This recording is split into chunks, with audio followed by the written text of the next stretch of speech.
Welcome to Brazen Education with Educator Barnes, a podcast with a focus on speaking your truth, being transparent to help others, and having no shame about it. Because we can't move forward until the truth is known.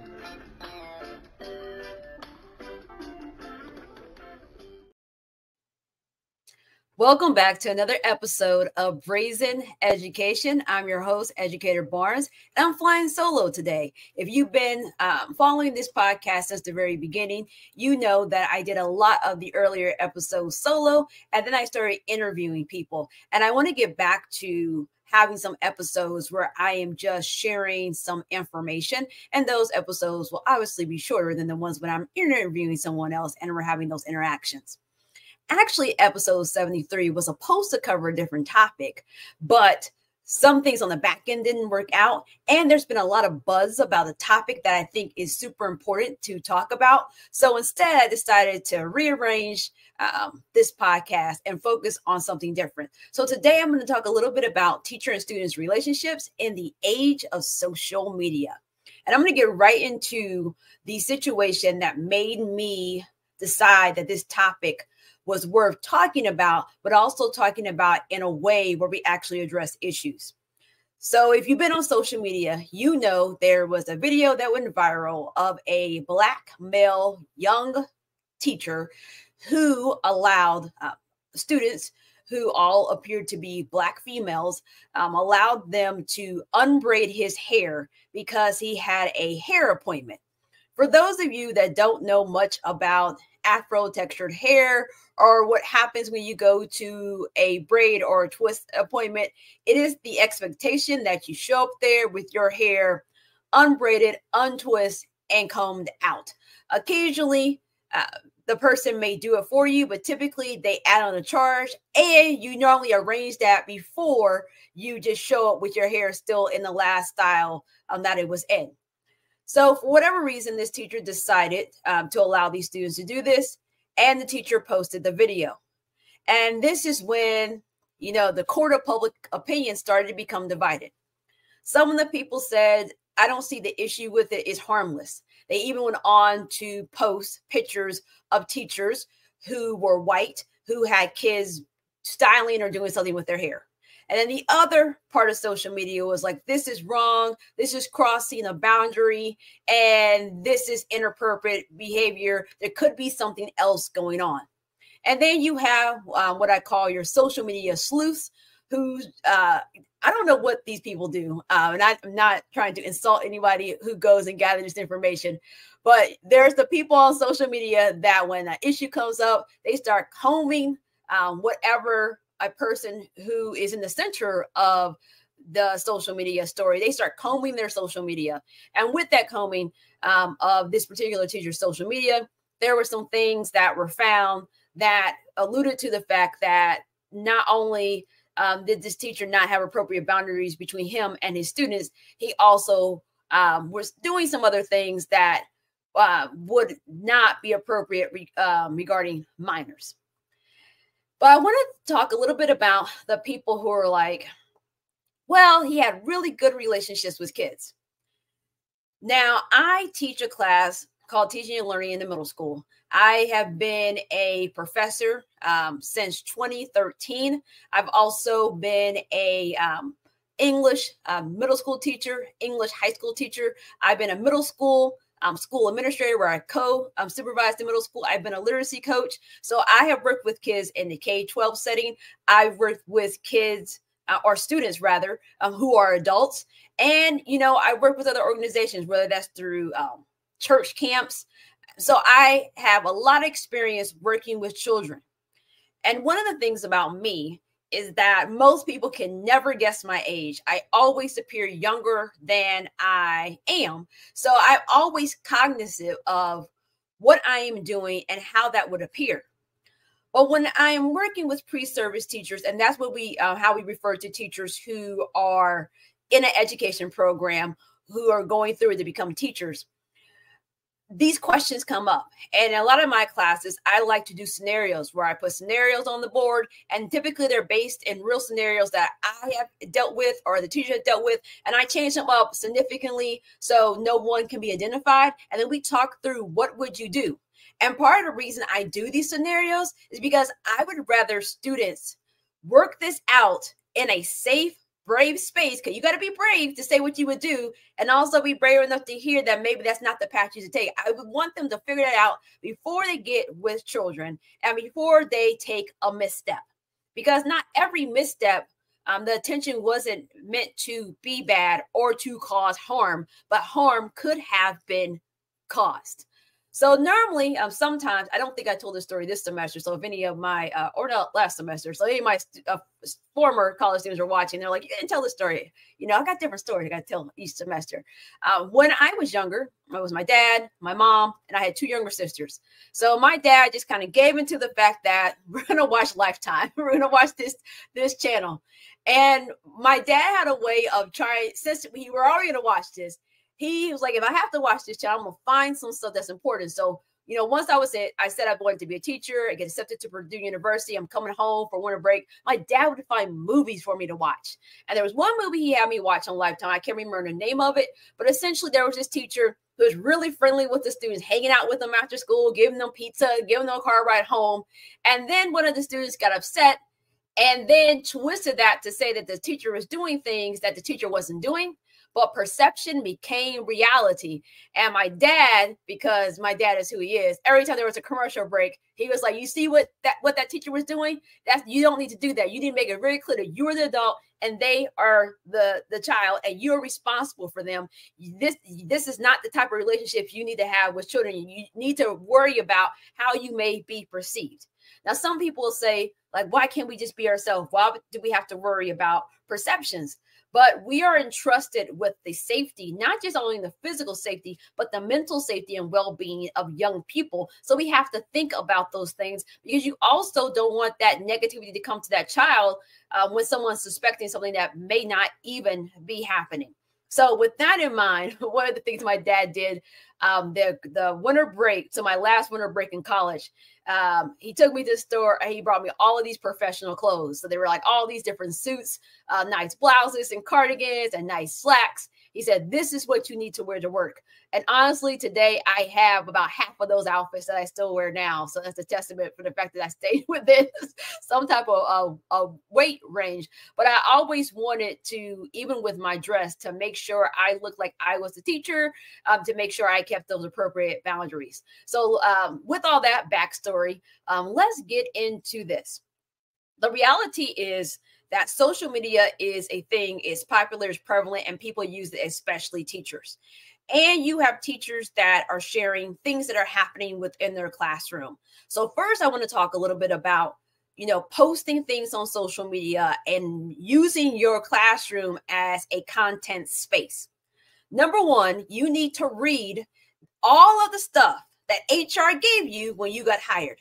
And I know it's really, really annoying to go through all of that stuff, but you really need to go through it, because those are the same policies that will wind up getting you fired because you didn't read it, but you signed it. And you can't go say in the termination hearing, well, I didn't know, I didn't understand. They're going to be like, you're a whole teacher. Your job is to learn and understand. So no, that's not an excuse. Most districts now have social media policies, and the policies have different parameters. When I was a literacy coach, I was actually behind the social media account for the school I was at. So there were parameters I had to follow, even with the school social media. And so in those forms, some of the language that I have seen, some schools have policies such as you can post students, but not students and their name. If you post students with their name, it should be distributed through the social media channel, and those students should have a form on file. Now with enrollment papers in schools nowadays, there's normally a box they have parents check to say that you're okay with, your child being photographed, and they'll be on social media. A lot of times when you go to events, you are signing a disclosure to say that they can photograph you and post you. Or if you buy this ticket to this museum, this ticket is agreeing to being photographed and posted on social media. You can do that with adults. general public. But in the school setting, you have to be very aware of that. In schools, you may have kids who are not with their parents. So they may be in foster care, and maybe they're under reunification. That's the process of children getting back with their parents, but they're not back with their parents yet. Or you may have children who are in a situation where it's not in anyone's benefit for them to be on social media and it to be known what school they are going to. So those are some of the reasons like schools have these rules. Some schools have rules about what you can say about them. Some schools have a non-disparagement clause, which says that you can't go on social media to say anything negative about the organization. I am an education writer, as many people know. So I write about my education experience from a student perspective, from a parent perspective, from a teacher perspective, and an administrator perspective. I was administrator during the pandemic. And I will tell you, when I left my administration job, they changed their policy to add a non-disparagement clause because they felt that some of the articles that I had written during the pandemic were disparaging to the organization. Even though they knew that I was a writer, I was really upfront about what I wrote about because all my stuff was online, sent them a link. They were like, we're cool with that. But they were cool. And then when I left, that's when this policy got put into place. But some places have those policies up front. So if you're a teacher, you're going online and you're venting about students, venting about your principal, venting about your fellow colleagues, that could be terms for oral reprimand, written reprimand, progressive discipline, and you not have a job.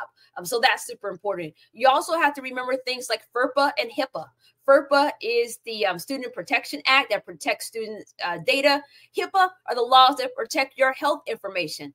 I saw stuff during the pandemic where people were posting things about kids and who got COVID. And I'm like, you did not just post a kid's name and the fact that they had COVID on the internet because you're violating HIPAA right now.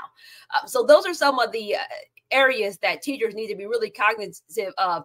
And then also you have to consider your job when you get hired at your school district was to teach, not to turn your classroom into a content area. I've been to many education conferences where I meet people who I've come across originally on social media where their classroom was a zone of content. And when I've tried to have an intellectual conversation with them about teaching and learning and teaching strategies, they don't seem to have much to add to that conversation, but they can tell you about what lighting to have, what angle to have your camera, and what apps they're using to edit their videos to put online. And so now it's not about the teaching and learning, it's about showing off myself. So we go back to the teacher who was, having his hair unbraided. And when he went to explain, he's like, I have a close relationship with these kids. It said he was put on administrative leave. I saw many comments that said that he's now no longer with his school. I don't know if that is true or not, but I know he got back on social media and he was reading letters from his best friends. He was referring to his students as his best friend. And a lot of the lines there are getting blurred. When you're an authority figure, it's important that it is clear that you are the authority figure, but not in a way that is like, is my way or the highway, because children are just smaller, younger human beings. They should be treated with humanity, and you can treat kids with humanity without referring to them as your besties and your best friend, without having them in your hair, taking your hair down. Those are things that should not be happening in the teaching and learning space from the school administrator lens. My question is, what does that have to do with teaching and learning? Because there are other ways that we can build relationships with students without crossing those personal boundaries. So when I work with pre-service teachers, I talk about what those boundaries are. One of the things I like to mention is that students do not have my cell phone number. Even my college students don't have my real cell phone number. It was interesting. I gave 2 students my actual cell phone number because they're going to be working in schools that I will be working with as a consultant. And it was the first time it dawned on me when I said that, I didn't give my K-12 students my cell phone number. It never crossed their mind that I also never gave my real number to my college students. What I used is my college students, I used one of those voice voice texting apps where you just, get a number and it essentially comes to your email, it comes to your text, and then you can dial from your computer or your phone through that app. So it was not, and it all comes to my cell phone, but they never have my actual cell phone number. It comes to my email, so I can respond from my email, which I really love when I'm in schools. But when it comes to K-12 space, they didn't even get that. They got my school email, whatever learning management platform we're using, you can message me in there. If you're at home and I'm still at school, you can call my school desk phone. I'll answer that. But there's no other communication lines that should be happening. I have rules about social media. I don't friend any of my former students on Facebook. I do allow students to connect with me on LinkedIn. They can follow my Twitter account. That's a non-issue for me. Some of them follow my Instagram and some of them follow my TikTok, but I don't friend on Facebook. And the sites where students do follow me at, that's not where I put a lot of my stuff at. So my personal Facebook page, I got a lot of stuff on there. It's really, if you're on my personal Facebook page, it's like 140 people. It's just me sharing a whole bunch of reels of random stuff and random memes or memes. My kids always argue with me about the right way to say that. But I don't need you on there. You don't need to have that level of closeness. And for me, I also live in the city where I work. So I run into former students all the time. So you can talk to Mrs. Barnes in the streets, at the grocery store, at the movie theater. Some of the places I've seen my students out and about. You don't need, even as an adult, you don't need my personal cell phone number. And I make that super clear. So we talk about, giving out cell phone numbers, how students should respond to you. Then we talk about the fact that any messages that you write to students could come into question. So if what you said to a student, you don't want on the front page of the newspaper, you have no problem reading it aloud to someone, you shouldn't be saying it. The communication should really be about school-based situations. If you're coaching a team, maybe it's about sports. If you're teaching social studies class, maybe it's about social studies class. You're an awards program, maybe it's about awards. But them messaging you about where you went on Friday night, that doesn't need to be happening because that's not the role that you're playing in their life. I think of teachers as mentors, and mentors is a little bit different than being someone's bestie or their best friend. Also, when it comes to sharing, when we talk about how to actually build relationships with students, I always tell pre-service teachers, you need to be transparent and share a little bit about yourself to make yourself be like a real person, not this robot that's trying to get through these Shakespeare plays or whatever you're teaching. But I also say there is a limit to what you share. You don't need to overshare. Most of the time, my students know that I'm married. They know that I have identical twins. They know that I grew up in Indianapolis, so I went to school there. They know what college I went to. They may know some of my favorite foods. There's a limit of things that I will talk about. And there's some things that if a student asked me about, I said, I'm not responding to that. And students know really quickly, I will say, I'm not responding to that. That's not up for conversation. And then I don't say anything else. I don't provide an explanation about why it's not up for conversation. Because if you ever try to provide an explanation to a kid when they really want to talk about something they don't need to be talking to you about, then they want to get into a debate with you. And we don't have time to debate because we got all this content, this academics to get through. So that is super important. Also, physical contact with children. I will tell you, when I was an 8th grade English teacher, there was a student who we were giving away awards. That was the awards program at the end of the year. And a kid went up and bear hugged me when she crossed the stage. And you could hear an audible gasp in the audience.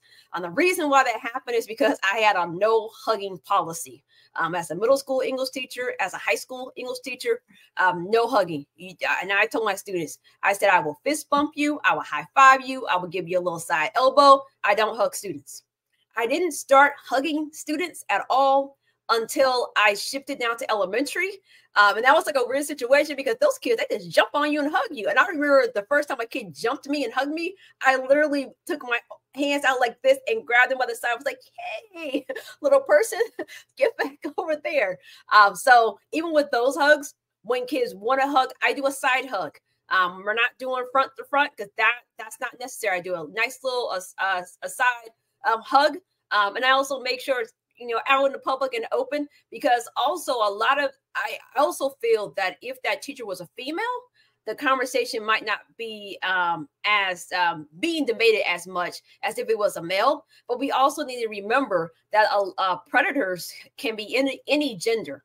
So you have to pay attention to what female teachers are doing and what male teachers are doing, what any teachers are doing. So I always think about perception can become so much reality.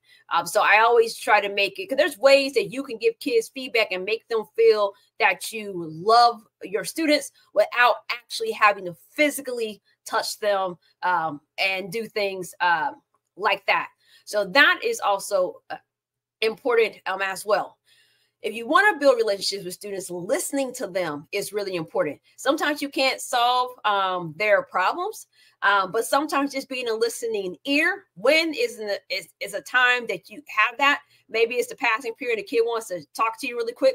That's the appropriate time for a kid to come up to you and have a conversation with you. It's not appropriate for them to be calling you late in the middle of the night trying to have a conversation with you. That's not appropriate.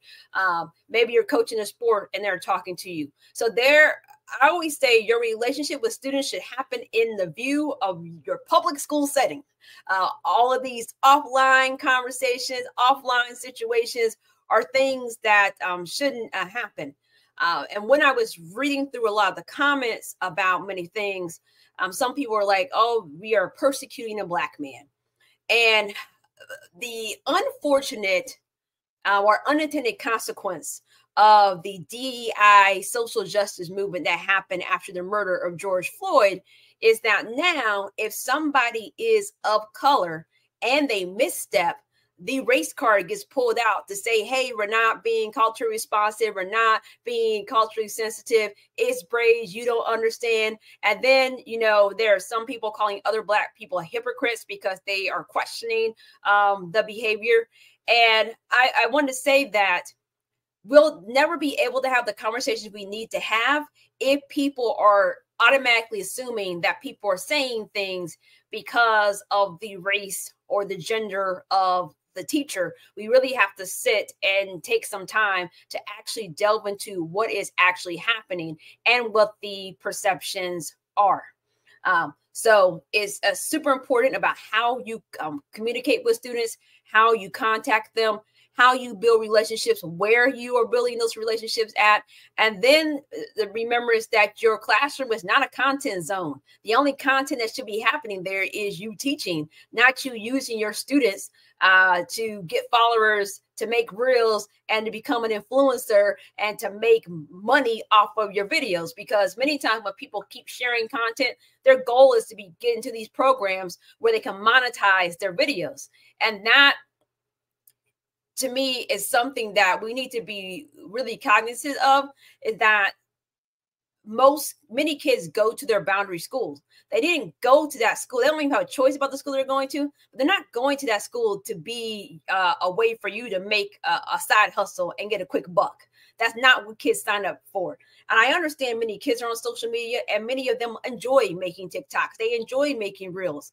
But again, I'm saying that in the classroom space, that is not what we should be doing. And many school district level policies are, because of these situations, they're going in and adding more specific details about what you can and can't do. The other thing you need to be cognizant of, if you read your school district social media policy about what you can and can't do on social media, you have to remember that that doesn't mean that those same rules apply to your personal social media versus the school social media. Your personal social media is a totally different thing. So, for example, my son had a birthday party and I wanted to share about it. When I shared this one picture of my son's, and it took me some time because, this is not my area of expertise, but I found an app where I could blur out the kids in the background, because I know the kids' parents and some of my son's parents, they have different educational views than I have. And so I don't want them to feel that I'm using their children for content on my page. I just really wanted to share that, hey, I'm a mom of 2 teenage boys now. And so I was cognizant of the perception of that and being mindful of images. Because when we put images of students on the internet, they live there forever. The other part of the conversation that we're not talking about is what grooming truly is and what inappropriate boundaries between adults and children can lead to. It can also lead to children pursuing inappropriate relationships or finding themselves in a relationship that went to something that seemed innocent to something that's not innocent. So I'm going to tell you a little story. Which is why when I saw this video initially, I haven't actually talked about this video at all. So this podcast is my first time talking about it. One of the reasons I waited to talk about it is because I'm so tired of everybody knee-jerk reacting to everything. Sometimes we just need to wait and sit and think before we speak. So that's part of it. So when I was in high school, there was a teacher at my high school who was known as a perv. There is no nice way to say it. That's what people called this teacher. People talked about how the teacher eyes seemed to be wandering across people's bodies, how if girls were bending over, that it appeared that the teacher was looking down girls' shirts, and that this teacher was saying inappropriate things. Fast forward years later, I see on the news that this teacher from my high school, now I didn't have this teacher. My husband and I went to the same high school. My husband had this teacher. See on the news that the teacher gets fired. The teacher gets fired for inappropriate interaction with a female student. So the teacher gets terminated, and then they revoke the teacher's teaching license. Then the teaching license went down to like a suspension, so eventually it got reinstated. When this teacher's license got reinstated, so worked in one school district, I went to school in Lawrence Township. The teacher goes and gets hired in Indianapolis Public Schools. Now, the reporters that followed the case of this teacher, you know, getting in this situation at this one school, reached out to Indianapolis Public Schools to say, hey, why is this teacher working at your school?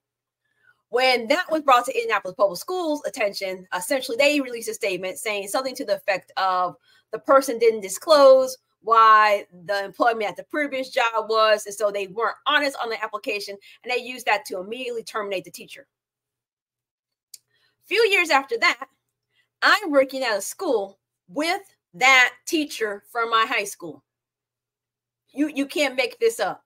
So of course I tell my husband, I tell everybody, I'm like, that teacher works at this school. And sure enough, that teacher gets fired from the school that I was working with. For similar situation that goes back to what happened at my high school. And so a lot of times when people are saying, hey, we need to really be careful about boundaries between students and staff, this is why people are saying this, because there are people who see kids and schools as their playground to enact harm, or it's a place where they don't have self-control and know how to implement appropriate boundaries, and where they go out and do things they don't have any business doing, or they're blurring the lines between an adult as a guy on the side and an adult who's your best pal and your buddy. I told students all the time, y'all not my friends. My friends are A, grown, and B, a friendship is reciprocal. You as a child, as a student, you cannot reciprocate a friendship with me in a way that would be needed for me as an adult. So therefore, we are not friends. I will be friendly to you. I will treat you with all the humanity and respect because you are a fellow human being. But my job is to teach you information, prepare you for the workforce, prepare you for going off to college or to the military, prepare you to be a citizen in your local community, prepare you for the global community. My job is not to make you feel like you are my best friend. And so the bigger issue of it is a lack of how the lines have been blurred and a lack of being willing to accept feedback. Sometimes I have to have conversations with teachers who are maybe either student teaching, who are, when you're a pre-service teacher, you field experience, or just people who are actually teaching. When I have to have these conversations to say, hey, what you're doing here, that's not appropriate. You are the teacher. You shouldn't be doing this. You shouldn't be buying all of these kids, all of this is expensive stuff. You shouldn't be letting these inappropriate behaviors in your classroom slide because you want to be everybody's pal. Like, you are the adult. You're the person that's supposed to be steering the ship and y'all just having a party on the ship. You're not steering, you're not leading. And so when I think about teacher and student relationships, I think it's harder to build relationships in the age of social media, because social media can go two ways. You can also have kids sitting in your classroom with their cell phone, with their device, videotaping you, videotaping themselves, making all type of content. They could be making content talking about you online. And so it goes both ways. So when it comes to social media, I tell people, think before you post. Think about the unintended consequences. Think about how somebody could be harmed, what perceptions could be, how that could impact your employment. You need to think to yourself, is this post worth me losing my job? If the answer is no, don't post it. If you think there's an inkling that it could violate a policy or it could be misconstrued, don't post it. Don't do it. It's not necessary. There's so many things that you can post on social media. Maybe there's an awards program. You want to post about that, or there's a band concert. You want to post about that. Or, you know, kids, they just finished these presentations. You may want to post pictures of the posters that they have created. There are things that you can share online to say that you're proud to be a teacher. You love your students without using your students as a product for you to disperse across the internet and for that video to live out there in the internet forever. And then when I talk about personal space, there is no reason that anybody should be in anyone's hair at work. Colleague to colleague, kid to adult, it's just unnecessary. As a grown person, if you know you have an appointment at X amount of time, you know it's your responsibility to have your hair in the state it needs to be in before you go to that appointment. It is not any child's responsibility to make sure you're together, because that you shouldn't be putting that on children, because that's not your job. And yes, maybe the kids enjoyed it. The teacher said something online that little girls they enjoy doing these things, and I'm the teacher or a relative of the teacher, and I'm just like, even if little girls enjoy doing these things, that's not what they went to school for. You are not a cosmetology teacher. This is not a beauty class. This is not what happening. That's not what you are the teacher of. So if you're listening to this as a school administrator, it would be a great opportunity. I know the school year is about to wrap up, just to go back over social media policies, what they look like, what they mean for your school. If you're a teacher, it's time to evaluate what you are posting on social media. I would take the time to comb back through your social media. Do you have some stuff on there that you shouldn't be posting? I know on Facebook, you can click the Facebook memories every single day. I click them, and sometimes I'm like, oh, that was so stupid. It's not, it may not even be something about students. I'm like, delete. Go back through and delete those things. Think about, could any harm be caused? If you are a student, I want you to hear me and be clear. I want you to like your teachers. I want you to enjoy your classes, but your teachers are not there to be your friend. And you're going to have a really strong relationship with a teacher. A teacher can inspire you. A teacher can guide you on the path without crossing that boundary where they are jeopardizing their employment or jeopardizing their ability to get employed somewhere else. And so these are all things that we need to talk about. So I hope, and if you're a college professor watching this, I mean, you're working with pre-service teachers, I really hope you'll find a way to incorporate this into class. I would even go as far to put out a scenario, what happened, and talk to the students about what they think about it and give some viewpoints about it, because we need to have these conversations, because if we don't have these conversations with pre-service teachers, we're going to have more teachers coming out who are young, who may find themselves in these situations. And all of these situations are 100% avoidable. So social media is not bad. It's a great tool. It's a great way to connect. I have reconnected with many of my students because they have found me on LinkedIn. I see what jobs they had now. I'm like, look at you doing your job, and look at all the progress you're making. That's great. That's appropriate, but we also just need to be cognizant of the fact that you can make relationships with students without making them your personal content. So stay tuned.